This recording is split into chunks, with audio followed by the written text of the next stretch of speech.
Hello everyone, this is আলামিন Rahman, your watching TWS academy. সকলকে স্বাগত রেলওয়ে পরীক্ষা প্রস্তুতির জন্য সেরা channel TWS academy. Railway group D এবং এনটিপিসি পরীক্ষার জন্য সায়েন্সের ওপরে ভিত্তি করে আমি তোমাদের মক টেস্ট নিচ্ছিলাম। এটা আমাদের মক টেস্ট নাম্বার 5।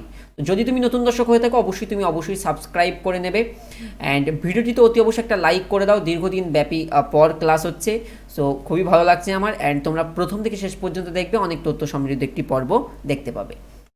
সো অবশ্যই তোমরা সাবস্ক্রাইব করবে এবং বন্ধুদের মাঝে শেয়ার করবে। আজকের প্রথম প্রশ্ন তুমি স্ক্রিনে দেখতে পাচ্ছ।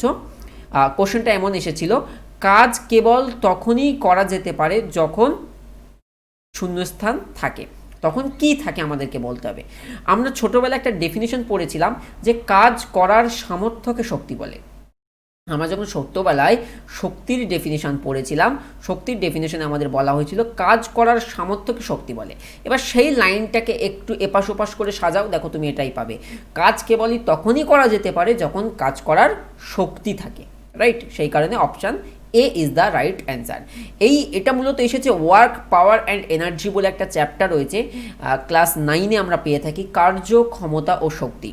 সেই জায়গা থেকে এই প্রশ্নটা দেওয়া হয়েছে এবং কার্যক্ষমতা ও শক্তির ডেফিনেশন আকারে তিনটি আমি সংক্ষেপে বুঝিয়ে দেওয়ার চেষ্টা করছি।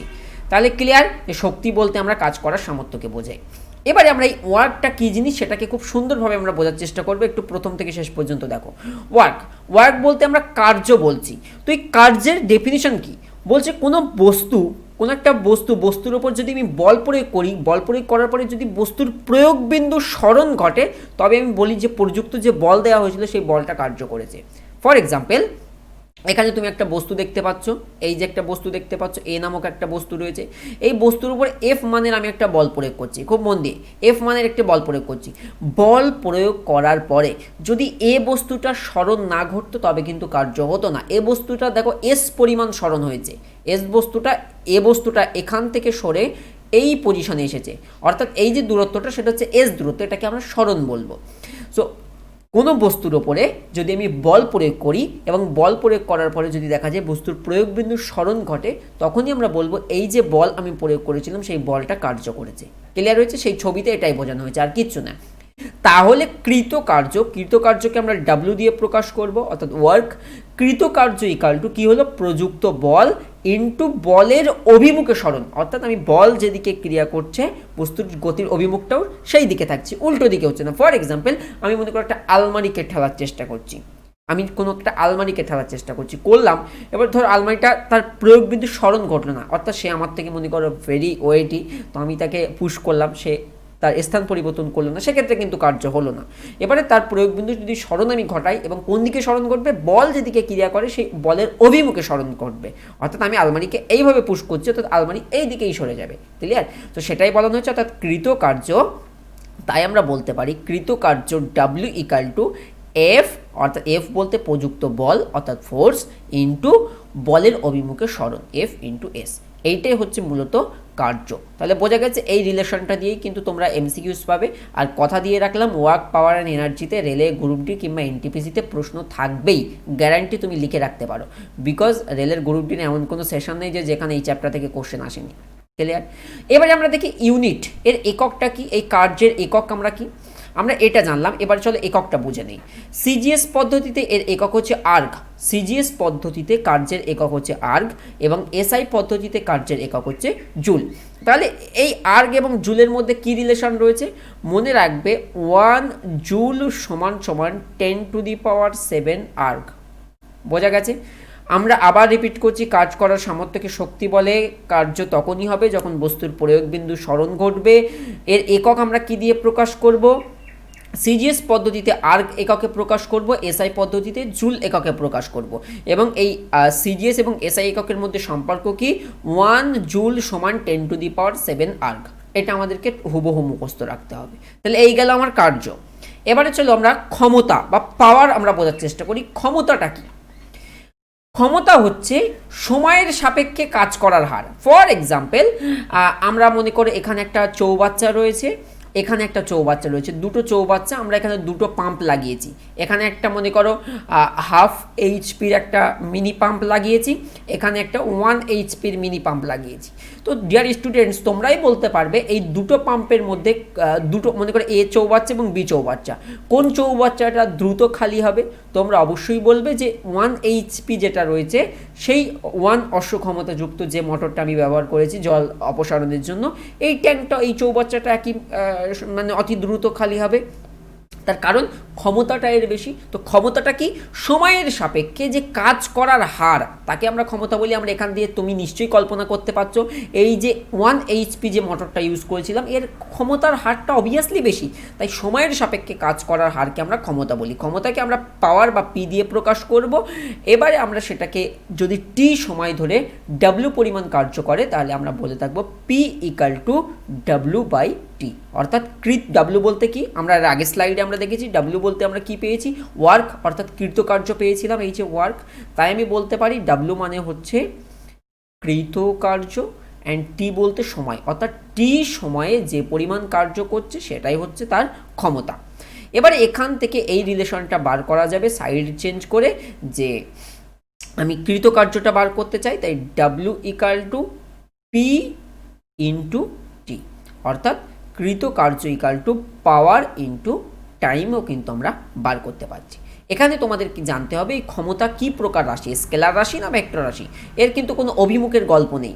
যেমন আমরা ওয়ার্কের ক্ষেত্রে একটা অভিমুখের ক্ষেত্র আমরা দেখেছি, অভিমুখ শব্দটা পেয়েছি, কিন্তু আমরা ক্ষমতায় এসে কিন্তু তেমন কোনো শব্দের সঙ্গে ফ্যামিলিয়ার হব না। অবশ্যই মনে রাখবো পাওয়ার হচ্ছে একটি স্কেলার রাশি যার শুধুমাত্র মান রয়েছে, কোনো অভিমুখ নেই। ইউনিট অফ পাওয়ার, পাওয়ারকে আমরা কোন একক দ্বারা প্রকাশ করব? সিজিএস পদ্ধতিতে আর্গ পার সেকেন্ড এবং এসআই পদ্ধতিতে ওয়াট। আমরা খুব বহুল ব্যবহার করে থাকি এসআই পদ্ধতির এই এককটা ওয়াট। তাহলে এখানে এদের মধ্যে কি রিলেশন পাওয়া যাচ্ছে সিজিএস এবং এসআই এর এককের মধ্যে? 1 watt equal to 10⁻7 erg per second. যেমন এর আগের সমীকরণে আমরা পেয়েছিলাম 1 জুল সমান 10⁻7 আর্গ, মনে পড়ছে এই যে 1 জুল সমান 10⁻7 আর্গ। সিমিলারলি আমরা ক্ষমতাতে এসে দেখব এদের মধ্যে রিলেশন হচ্ছে 1 ওয়াট সমান 10⁻7 আর্গ পার সেকেন্ড। কেন? এখানে অবশ্যই কিন্তু সময়ের সাপেক্ষে, সেখানে সময়টা অবশ্যই যুক্ত থাকবে। এই ক্ষমতার মধ্যে আরেকটা বহুল ব্যবহৃত একটা একক আমরা পাই এইচপি, যাকে আমরা বলে থাকি হর্স পাওয়ার বা যাকে আমরা অশ্ব ক্ষমতা বলি। আমি এর আগের ক্লাসে হর্স পাওয়ারটা খুব সুন্দরভাবে সেই ছবির মাধ্যমে বুঝিয়েছি, যদি না দেখে থাকো আমি ডেসক্রিপশনে লিঙ্ক দিয়ে দিচ্ছি, গো অ্যান্ড ওয়াচ। সো অশ্ব ক্ষমতা যেটা হচ্ছে ক্ষমতার ব্যবহারিক একক, খুব প্রশ্ন আসে। এটা তো গেল সিজিএস পদ্ধতির একক, এটা গেল এসআই পদ্ধতির একক। এবারে আসে এই যে ক্ষমতার ব্যবহারিক একক কি? ক্ষমতার ব্যবহারিক একক হচ্ছে কিন্তু অশ্ব ক্ষমতা বা হর্স পাওয়ার, এবং 1 HP সমান 746 ওয়াট। এটা আমরা প্রত্যেকে মনে রাখবো। তাহলে ওয়ার্ক হলো, পাওয়ার হলো। এবারে আমরা আসি এনার্জি বা যাকে আমরা শক্তি বলি। এটা দিয়ে আমাদের এমসিকিউসটা মূলত আজকে বিল্ড করা হয়েছিল রেলের পরীক্ষায়। কাজ করার সামর্থ্যকে আমরা শক্তি বলি। সিজিএস পদ্ধতির একক হচ্ছে আর্গ এবং এসআই পদ্ধতির একক হচ্ছে জুল। শক্তি কি? শক্তি এক প্রকার স্কেলার রাশি, বিকজ শক্তি শুধুমাত্র মান রয়েছে, এর কোনো অভিমুখ নেই। ক্লিয়ার হচ্ছে? তাহলে কোশ্চেনটা আমার কী ছিল? এটা ছিল, এটা দিয়ে আমরা এই শক্তি ক্ষমতা এটা দুটোই জেনে নিলাম, অর্থাৎ work power and energy. And তোমাদেরকে জানিয়ে রেখে হ্যাপি টু সে আমার যে ফেসবুক পেজ রয়েছে, তোমরা যারা না লাইক করেছো অবশ্যই লাইক করে নেবে। আর আলামিন সার্চ করলে আমার ফেসবুক পেজ পেয়ে যাবে। আমি সেখানে তোমাদের রেলে গ্রুপ ডি এবং এনটিপিসির জন্য সায়েন্সের কোন কোন চ্যাপ্টার পড়তে হবে, life science and physical science, তার জন্য আমি একটা লিস্ট করে দিয়েছি চ্যাপ্টার নাম, তোমরা দেখে নাও। ওই চ্যাপ্টার মেনেই আমি তোমাদেরকে ক্লাস করাবো, ডোন্ট ওয়ারি। ক্লিয়ার? চলো এবার আমরা নেক্সট কোশ্চেন দেখি। এই ভরবেগ দিয়ে কিন্তু মোমেন্টাম দিয়ে প্রচুর প্রশ্ন পাচ্ছি। আমি এই যে 5টা ক্লাস করালাম, 5টা ক্লাসের মধ্যে 3টে ক্লাস আমি এই কোশ্চেনটা রিপিট দেখেছি। রৈখিক ভরবেগ হলো কিসের সমান? সো মনে রাখবে ভরবেগ এবং রৈখিক বেগ অভিন্ন। সো রৈখিক ভরবেগ হলো কিসের সমান? অবশ্যই আমরা জানি ভর ও বেগের গুণফলই হচ্ছে ভরবেগ। ভরবেগকে আমরা কী দ্বারা প্রকাশ করেছিলাম? আমি এই সমীকরণটা প্রমাণ করে দেখিয়েছিলাম এর আগের ক্লাসটাতে, ভর ইন্টু বেগ। তো আমরা যদি এখানে দেখার চেষ্টা করি ভরবেগ বা মোমেন্টাম আমরা কি বলছি, ভরবেগ হচ্ছে কোনো বস্তুর ভর ও বেগের গুণফল।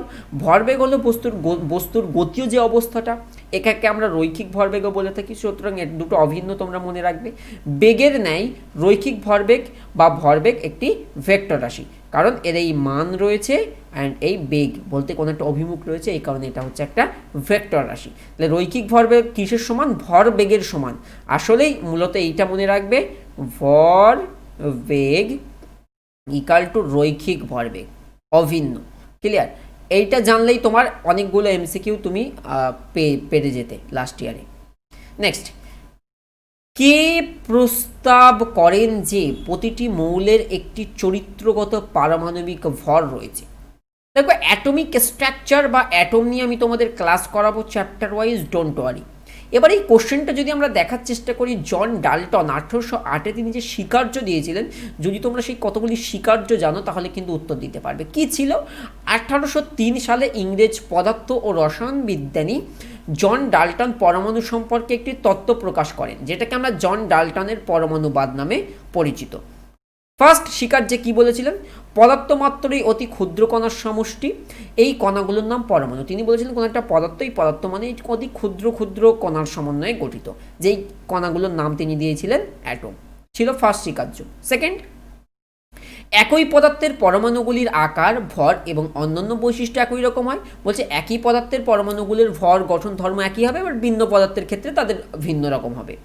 3 নম্বরে বলেছে পরমাণু সমূহ বিভাজিত, সৃষ্টি বা ধ্বংস হতে পারে না। পরবর্তীতে আধুনিক মতবাদে এসে দেখা যায় জন ডাল্টনের এই প্রস্তাবে কিছু ত্রুটি ছিল, যেমন তিনি বলেছিলেন এগুলো নিরেট হবে, এগুলোকে আমরা ভাঙতে পারবো না। কিন্তু পরবর্তীকালে আমরা এই পরমাণুকে ভেঙে আমরা ইলেকট্রন পেয়েছি, প্রোটন পেয়েছি, নিউট্রন পেয়েছি, রাইট? তো এটা ছিল তার স্বীকার্য। নেক্সট আমরা দেখি, সরল পূর্ণ সংখ্যক অনুপাতে বিভিন্ন পদার্থের পরমাণু সংযুক্ত হয়ে রাসায়নিক যৌগ সৃষ্টি করে, রাসায়নিক বিক্রিয়ার সময় পরমাণু সংযোজিত, বিভক্ত বা পুনর্বিন্যাস হয়। এখন তুমি আমাকে বলবে যে তাহলে এই কোশ্চেনটা এর সঙ্গে কিভাবে রিলেট করছে? এই পয়েন্টটা তুমি যদি দেখার চেষ্টা করো যে কে প্রস্তাব করেন প্রতিটি মৌলের একটি চারিত্রগত পারমাণবিক ভর রয়েছে, যদি আমরা দেখার চেষ্টা করি 2 নম্বর পয়েন্টে, যেখানে জন ডাল্টন তার স্বীকার্যের মধ্যে বলছে একই পদার্থের পরমাণু সমূহের আকার, ভর এবং অন্যান্য বৈশিষ্ট্য একই রকম হয়, তাহলে কে প্রস্তাব করছে? জন ডাল্টন প্রস্তাব করছে যে প্রতিটি মৌলের পরমাণুর নির্দিষ্ট চরিত্রগত পারমাণবিক ভর রয়েছে। যদি দেখা যায় একই মৌলের পরমাণু, তাহলে তাদের চরিত্রগত আকারটা একই রকম হবে। যদি দেখা যায় ভিন্ন মৌলের পরমাণু, তার ক্ষেত্রে ভিন্ন হবে। সিম্পল। নেক্সট, খুব ইম্পর্টেন্ট কোশ্চেন, নিম্নের কোন দেশটি গণতান্ত্রিক দেশ নয়? ইয়েস, ঠিক দেখছো কোশ্চেনটা, গণতান্ত্রিক দেশ নয়, সঠিক উত্তর হয়ে যাবে চীন। একদমই, option A is the right answer. মূলত চীনের যে রাজনীতি বা তাদের যে পলিটিক্যাল ভিউ, সেটা একটা একদলীয় সমাজতান্ত্রিক প্রজাতান্ত্রিক কাঠামোই মূলত গঠিত হয় চীন, যে কারণে তাকে পূর্ণ গণতান্ত্রিক রাষ্ট্ররূপে অভিহিত করা হয় না। নেক্সট কোশ্চেনটা খুবই ইম্পর্টেন্ট। এই কোশ্চেনটা কিন্তু একটা কারেন্ট অ্যাফেয়ার্সের কোশ্চেন। তোমরা জানো কারেন্ট অ্যাফেয়ার্স থেকে প্রায় 20 নাম্বার থাকবে, মোটা ওই জেনারেল অ্যাওয়ারনেস অ্যান্ড কারেন্ট অ্যাফেয়ার্সের যে 20 নাম্বার, তার মধ্যে দেখা যায় 14 থেকে 15 নাম্বার সরাসরি কারেন্ট অ্যাফেয়ার্স থেকে আসে। ক্লিয়ার? তো এই কারণে বলবো দ্য ওয়ে অফ সলিউশন, অর্থাৎ আমাদের মেন চ্যানেল, যেখানে এভরিডে সকাল 7টায় আমি কারেন্ট অ্যাফেয়ার্স ক্লাস করাই। না দেখে থাকলে অবশ্যই দেখবে প্রত্যেক দিন। ভারতের মহাকাশ কর্মসূচিতে ক্রায়োজেনিক ইঞ্জিনের উন্নয়নে গুরুত্বপূর্ণ অবদান রাখার জন্য কোন ব্যক্তি জনপ্রিয়ভাবে রকেট ম্যান নামে পরিচিত? ইয়েস, রকেট ম্যান নামে কে পরিচিত? কি উত্তর হবে? সঠিক উত্তর হয়ে যাবে কে Sivan. Option A is the right answer. এই শিবনটাকে আমরা প্রত্যেকেই জানি ISRO, Indian space and research organisation, ভারতের প্রধান যে মহাকাশ গবেষণা সংস্থা, সেই ইসরোর চেয়ারপারসন হচ্ছেন কে শিবন। তো তিনিই মূলত জনপ্রিয়ভাবে এই রকেট ম্যান নামে পরিচিত। তোমরা হয়তো অনেকে শুনে থাকবে ভারতের মহাকাশ গবেষণার জনক কাকে বলা হয়, আমাকে কমেন্টে জানাবে, এটা হচ্ছে হোমওয়ার্কের কোশ্চেন। ভারতের মহাকাশ গবেষণার জনক কাকে বলা হয়? এবং চন্দ্রযান 2 নিয়ে কিন্তু আমার ক্লাস করানো আছে। মহাকাশ গবেষণার জনক কে? আমাকে জাস্ট এই প্রশ্নের উত্তর তুমি আমাকে কমেন্টে জানাবে, তাহলেই বুঝতে পারবে। এই দুটো জন্য গুলিয়ে না যায়, রকেটম্যান অ্যান্ড মহাকাশ গবেষণার জনক কিন্তু বোথ আর ডিফারেন্ট। সো আমরা যদি এই জায়গায় সেই আমাদের কারেন্ট অ্যাফেয়ার্সটা একটু দেখার চেষ্টা করি, Sivan former director of Vikram Sarabhai space centre, অর্থাৎ আমরা যেটা দেখেছি বিক্রম সারাভাই যে স্পেস সেন্টার ছিল সেই বিক্রম সারাভাই স্পেস সেন্টারের একজন প্রাক্তন ডাইরেক্টর ছিলেন শিবান, বর্তমানে তিনি ইসরোর chairperson. Is known as the rocket man because of his significance contribution, তার গুরুত্বপূর্ণ তাৎপর্য রয়েছে বা গুরুত্বপূর্ণ অবদান রয়েছে in the development of cryogenic engine for Indian space programme, Indian space প্রোগ্রামের ক্রায়োজেনিক ইঞ্জিন তৈরিতে তার গুরুত্বপূর্ণ ভূমিকা রয়েছে। এই এমসিকিউজটা ভেরি ভেরি ইম্পর্টেন্ট এমসিকিউজ ছিল। নেক্সট, যে মৌলগুলির পরমাণুর আকার বৃহৎ তারা কোন ধরনের বন্ধন থেকে প্রশ্ন করেছে। মনে রাখবে বৃহৎ আকারের পরমাণুগুলো কিন্তু অবশ্যই দুর্বল বন্ধন গঠন করে। বৃহৎ আকারের পরমাণুর আকার বৃহৎ মানেই তাদের বন্ধনের প্রকৃতিটা দুর্বল হবে, অপর পাশের যত আকার ক্ষুদ্র হবে তত কিন্তু স্ট্রং বন্ধন তৈরি হয়। পরবর্তী প্রশ্ন ড্যাশতে অর্থাৎ সালটা জানতে চাওয়া হয়েছে। ইংলিশ ইস্ট ইন্ডিয়া কোম্পানি ভারতে একটি শিক্ষা বিষয়ক সরকারি পত্র পাঠিয়েছিল যা উডস ডেসপ্যাচ বা যেটাকে আমরা অনেক সময় বলে থাকি উডের ডেসপ্যাচ বা উডের প্রস্তাবনামা নামে যেটা পরিচিত, সেটা কত সাল বলতে হবে। 1854 সালে মূলত উডের ডেসপ্যাচ হয়েছিল। স্যার চার্লস উড ছিলেন ব্রিটিশ ইস্ট ইন্ডিয়া কোম্পানির বোর্ড অফ কন্ট্রোলের সভাপতি। তিনি মূলত 1854 সালে ভারতের শিক্ষা ব্যবস্থার সার্বিক পরিবর্তন বা শিক্ষা ব্যবস্থা একটা উন্নয়ন আনতে, একটা পরিবর্তন আনতে তিনি একটা নির্দেশনামা পেশ করেছিলেন যা উডের প্রতিবেদন বা উডের ডেসপ্যাচ নামে পরিচিত। ক্লিয়ার হয়েছে? সেই উডের প্রস্তাবনামা বা উডের ডিসপ্যাচে যে গুরুত্বপূর্ণ পয়েন্ট ছিল তার কতগুলি পয়েন্ট আমি দেখিয়েছি। দেখো, ফার্স্ট পয়েন্টে তিনি বললেন তার নির্দেশনামায় রয়েছে প্রেসিডেন্সি শহর। কোনগুলো প্রেসিডেন্সি শহর? সাচ অ্যাজ কলকাতা, মাদ্রাজ ও মুম্বাই, যেখানে এক একটা করে বিশ্ববিদ্যালয় প্রতিষ্ঠিত করতে হবে এবং তার সেই উডের ডিসপ্যাচ মতোই কিন্তু পরবর্তীতে কলকাতা, মুম্বাই, মাদ্রাজে বিশ্ববিদ্যালয় স্থাপন করা হচ্ছে। পরবর্তী সরকারি মডেল স্কুলের সংখ্যা বৃদ্ধি করা। থার্ড বলেছে দেশের প্রতিটি প্রদেশে একজন করে শিক্ষা অধিকর্তার অধীনে একটি করে শিক্ষা বিভাগ খোলা। আজকে যে বিভিন্ন এসআই আমরা দেখি। দেশীয় বিশ্ববিদ্যালয় উন্নতি সাধন করা, পাশাপাশি নারী শিক্ষার প্রতি কিন্তু গুরুত্বপূর্ণ হয়েছিল। অর্থাৎ বলতে পারো ইস্ট ইন্ডিয়া কোম্পানির যে বোর্ড অফ কন্ট্রোলের সভাপতি চার্লস উড, তিনি ভারতের শিক্ষা বিষয়ক পরিবর্তনের জন্য একটা বড় অবদান রয়েছে তার। নেক্সট, 2017 সালের মার্চে কারেন্ট অ্যাফেয়ার্সের আবারও কোশ্চেন, কোন সাংবাদিক কুলদীপ নায়ার সাংবাদিকতা পুরস্কার পেয়েছে? রিসেন্টলি কিন্তু আমি তোমাদের আরও পুরস্কার সাংবাদিকতা থেকে আমি তোমাদেরকে দেখিয়েছি। পুলিৎজার পুরস্কার আমি দেখিয়েছি জম্মু কাশ্মীরের চিত্রগ্রাফারকে নিয়ে। যদি মনে পড়ে আমাকে কমেন্টের ডিটেলে জানাবে। 2017 সালের মার্চে কোন সাংবাদিক কুলদীপ নায়ার সাংবাদিকতা পুরস্কার পেয়েছেন? সঠিক উত্তর হবে রবিশ কুমার। তিনি কে এনডিটিভির সাংবাদিক রবিশ কুমার, যিনি রমন ম্যাকসাই পুরস্কার পেয়েছেন, যেটাকে আমরা এশিয়ার আলো অনেক সময় বলে থাকি। এবং এই রমন ম্যাকসাই পুরস্কার থেকে কিন্তু পরীক্ষাতে ডাব্লিউবিপিতে কোশ্চেন এসে গেছে। Senior Executive Director of NDTV India Ravish Kumar was awarded inaugural Kuldeep Nair Journalism Award in the recognition of his outstanding contribution.